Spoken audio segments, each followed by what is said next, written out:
Bismillahirrahmanirrahim. Assalamualaikum warahmatullahi wabarakatuh.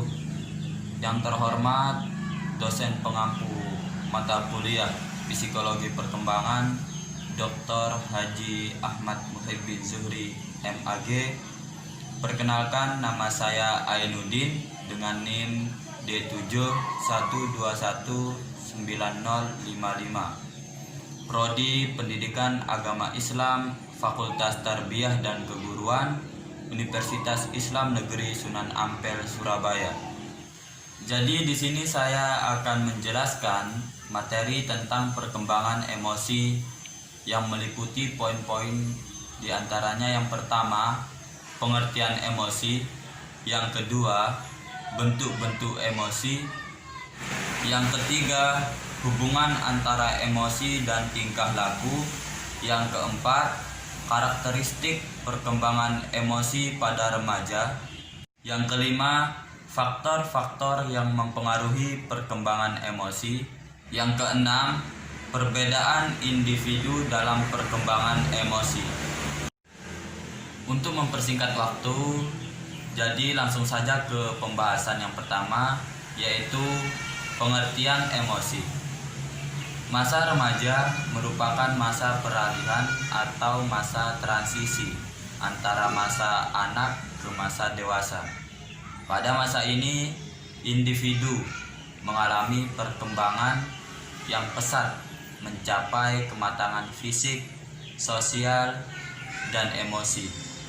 Salah satu perkembangan yang dialami oleh remaja adalah perkembangan emosi.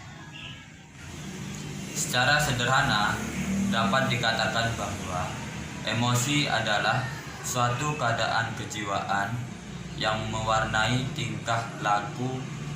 Emosi dapat juga diartikan sebagai suatu reaksi psikologis yang ditampilkan dalam bentuk tingkah laku gembira, bahagia, sedih, berani, takut, marah, haru, dan sejenisnya.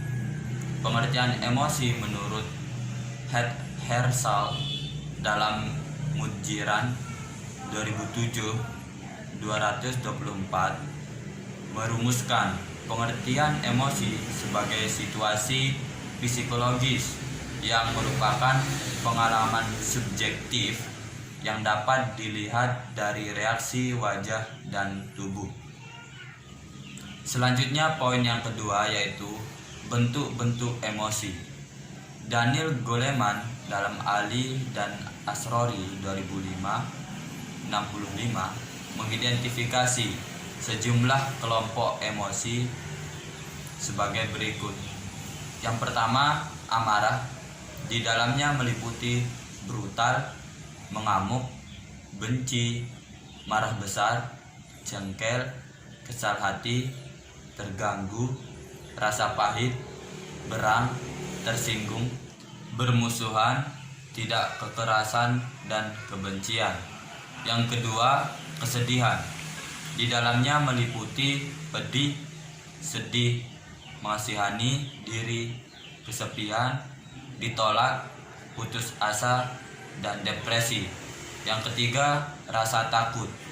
Di dalamnya meliputi cemas, takut, gugup, khawatir, was-was, perasaan takut sekali, sedih, waspada, tidak tenang, ngeri, kecut, dan panik. Yang keempat, kenikmatan. Di dalamnya meliputi bahagia, gembira, riang puas, riang senang, terhibur, bangga, kenikmatan indrawi, takjub, terpesona, puas, rasa terpenuhi, dan senang sekali. Yang kelima, cinta. Di dalamnya meliputi penerimaan, persahabatan, kepercayaan, kebaikan hati, rasa dekat, bakti, hormat, kasmaran, dan kasih sayang. Yang keenam, terkejut. Di dalamnya meliputi terkesiap, takjub, dan terpana. Yang ketujuh, jengkel. Di dalamnya meliputi hina, jijik, muak, mual, benci, dan tidak suka. Poin yang ketiga yaitu hubungan antara emosi dan tingkah laku. Menurut teori kecerdasan emosional yang dikembangkannya Daniel Goleman dalam Ali dan Asrori 2005 64-66 mengemukakan sejumlah ciri utama pikiran emosional sebagai berikut. Yang pertama, respon yang cepat tetapi ceroboh. Yang kedua, mendahulukan perasaan kemudian pikiran. Yang ketiga, memperlakukan realitas sebagai realis simbolik. Yang keempat, masa lampau diposisikan sebagai masa sekarang. Yang kelima, realitas yang ditentukan oleh keadaan. Selanjutnya poin yang keempat, karakteristik perkembangan emosi pada remaja. Pola emosi masa remaja hampir sama dengan pola emosi masa kanak-kanak. Jenis yang secara normal dialami adalah cinta atau kasih sayang, gembira, amarah, takut, sedih, dan lainnya lagi. Menurut Bielher 1972 membagi emosional remaja menjadi dua rentang usia, yaitu usia 12 sampai 15 tahun dan usia 15 sampai 18 tahun. Ciri-ciri emosional usia 12 sampai 15 tahun. Yang pertama, cenderung banyak murung dan tidak dapat diterka. Yang kedua, bertingkah laku kasar untuk menutupi kekurangan dalam hal rasa percaya diri. Yang ketiga, kemarahan bisa terjadi. Yang keempat, cenderung tidak toleran terhadap orang lain dan ingin selalu menang sendiri. Yang kelima, mulai mengamati orang tua dan guru-guru mereka secara objektif. Selanjutnya, ciri-ciri emosional remaja usia 15 sampai 18 tahun. Yang pertama, pemberontakan. Remaja merupakan ekspresi dari perubahan yang universal dari masa kanak-kanak menuju dewasa. Yang kedua, banyak remaja mengalami konflik dengan orang tua mereka. Yang ketiga, seringkali melamun, memikirkan masa depan mereka. Luella Cole mengemukakan 3 jenis emosi, yaitu yang pertama, emosi marah dan permusuhan. Emosi marah lebih mudah timbul apabila dibandingkan dengan emosi lainnya dalam kehidupan remaja. Penyebab timbulnya emosi marah pada diri remaja ialah apabila mereka diremehkan, dipermalukan, dihina, dan lain-lainnya. Yang kedua, emosi takut. Jenis emosi lain yang sering muncul pada diri remaja adalah emosi takut.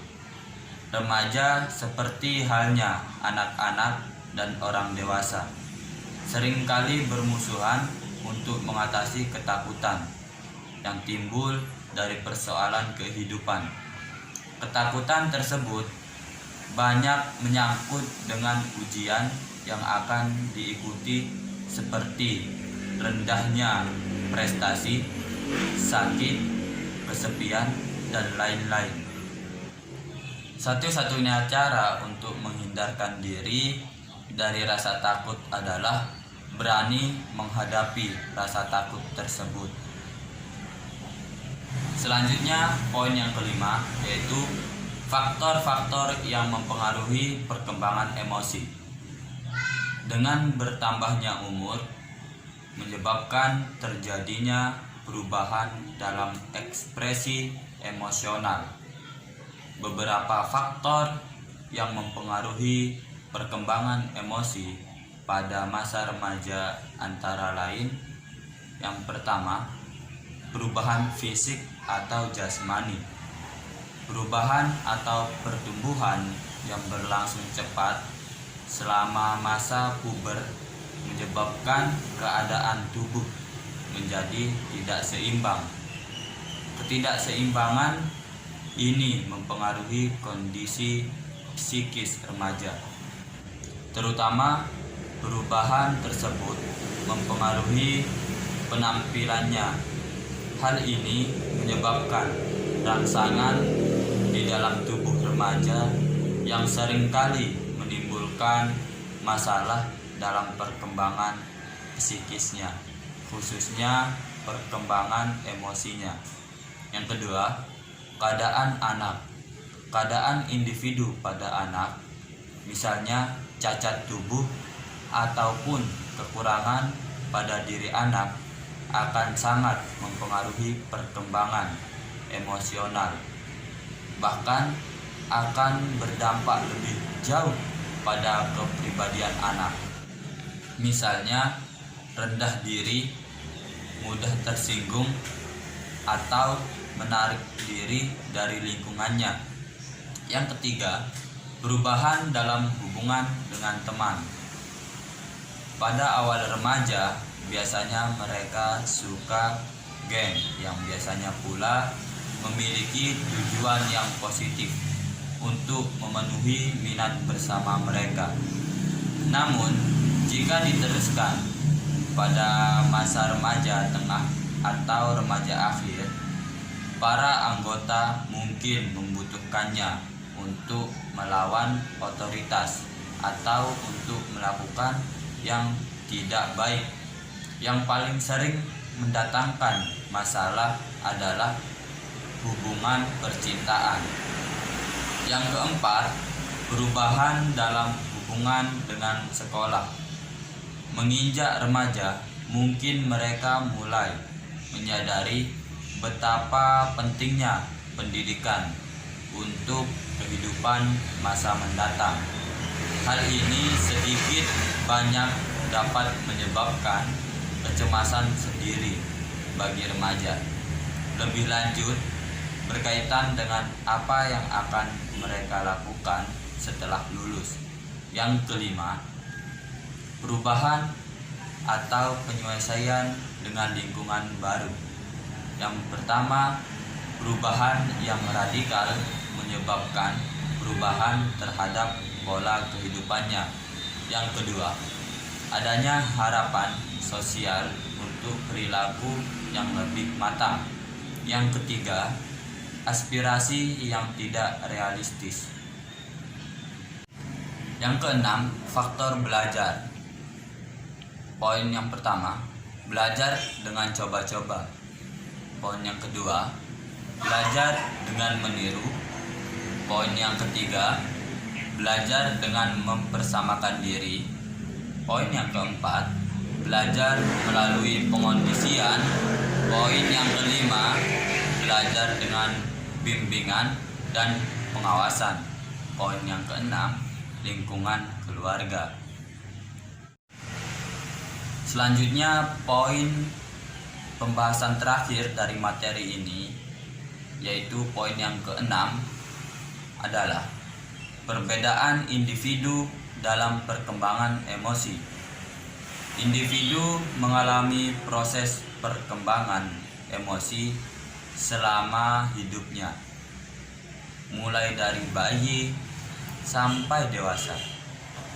Perbedaan individu juga dapat dipengaruhi oleh adanya perbedaan kondisi atau keadaan individu yang bersangkutan, antara lain yaitu: yang pertama, kondisi dasar individu berkaitan dengan struktur pribadi individu. Misalnya, ada yang mudah marah, ada juga yang susah marah. Yang kedua, kondisi psikis individu pada suatu waktu. Misalnya, saat sedang kalut, seseorang mudah tersinggung dibanding dalam keadaan normal. Yang ketiga, kondisi jasmani individu. Misalnya, pada saat sedang sakit biasanya lebih mudah perasa atau lebih mudah marah. Itulah penjelasan dari saya terkait materi tentang perkembangan emosi. Semoga bermanfaat bagi kita semua.